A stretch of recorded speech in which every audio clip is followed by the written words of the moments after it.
তো চলো আজ একটা অন্যরকম কিছু বানানো যাক ডিমের।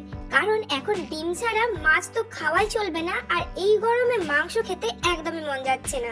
তাই হালকা পাতলার মধ্যে ডিমের একটা রেসিপি দেখাই তোমাদেরকে। তার জন্য তোমাদের বাড়িতে যতজন মেম্বার ততজনের মেম্বার হিসাব করে একটা করে ডিম নিয়ে নাও। আর ডিম নেওয়ার পর নিয়ে নাও সর্ষে। তোমাদের বাড়িতে যদি দু রকম সর্ষে থাকে তাহলে দু রকম সর্ষেই নিও।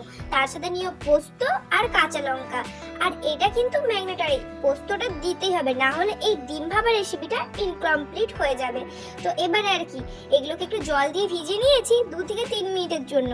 চলো একটা মিক্সি নিয়ে নাও। মিক্সি যদি বাড়িতে না থেকে থাকে তাহলে শিলনোড়ায় সবার ফার্স্টে তোমরা সর্ষে, পোস্ত আর কাঁচা লঙ্কাটা বেটে নিবে। যখনই সর্ষে পোস্ত বাটবে না, সর্ষের সাথে অবশ্যই দুটো কাঁচা লঙ্কা বা একটা কাঁচা লঙ্কা দিবে, তাহলে সর্ষেটা তেতো হবে না।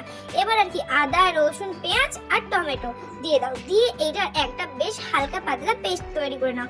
একদম পুরো ভালো করে পেস্টটা তৈরি করা হয়ে যাবার পরে তোমরা যে ডিমগুলো নিয়েছিলে সেগুলো সিদ্ধ করে নাও। তো আমি আর ডিম সিদ্ধটা তোমাদেরকে দেখালাম না, তাহলে কিন্তু ভিডিওটা পুরো বড় হয়ে যাবে। এই দেখো, এই 3টে ডিম আমি সিদ্ধ করে নিয়েছি। এবার আর কি একটা টিফিন বক্স তো নিতেই হবে ভাপা তৈরি করার জন্য। তার জন্য একটা টিফিন বক্স নিয়ে নিয়েছি, আর যেই মশলাটা বেটে রেখেছিলাম সর্ষে, পোস্ত, আদা, রসুন, পেঁয়াজ দিয়ে সেই মশলাটা নিয়ে নিয়েছি।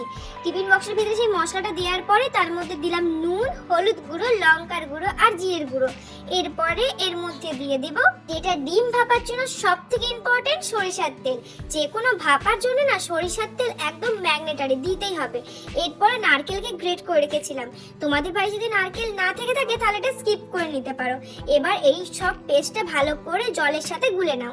আর জলের সাথে গুলার পরে ডিমগুলোকে দিয়ে দেবো। আর জলের সাথে গুলার পর কিন্তু তোমরা মেপে জল দিবে। আমাদের ঘরে 3 জন মেম্বার, তাই আমরা এরকম একটা ছোট টিফিন বক্সের ভিতরে করছি। তোমাদের বাড়িতে যদি অনেকজন থাকে তাহলে তোমরা বড় টিফিন বক্সে করবে। এবার ডিমগুলো একটু কেটে কেটে সাইড থেকে দিয়ে দিলাম এই পেস্টটার মধ্যে। এরপরে এটাকে ভাপাতে হবে খুব ভালো করে। আর এই ভাপাটা হয়ে যাবার পর এই ভাপা দিয়ে ভাত খেতে এত সুন্দর লাগে না, তোমরা যদি একবার বাড়িতে না খাও তোমরা বুঝতেই পারবে না। তো সব ডিমগুলোকে কেটে কেটে দিয়ে দিলাম ওই জলটার মধ্যে, মানে যে পেস্টটা আমরা তৈরি করে রেখেছিলাম টিফিন বক্সের ভিতরে। আর এরপরে এর উপরে দিয়ে দেবো একটা কাঁচা লঙ্কা, আর তার উপরে দিয়ে দেবো টিফিন বক্সের ঢাকা।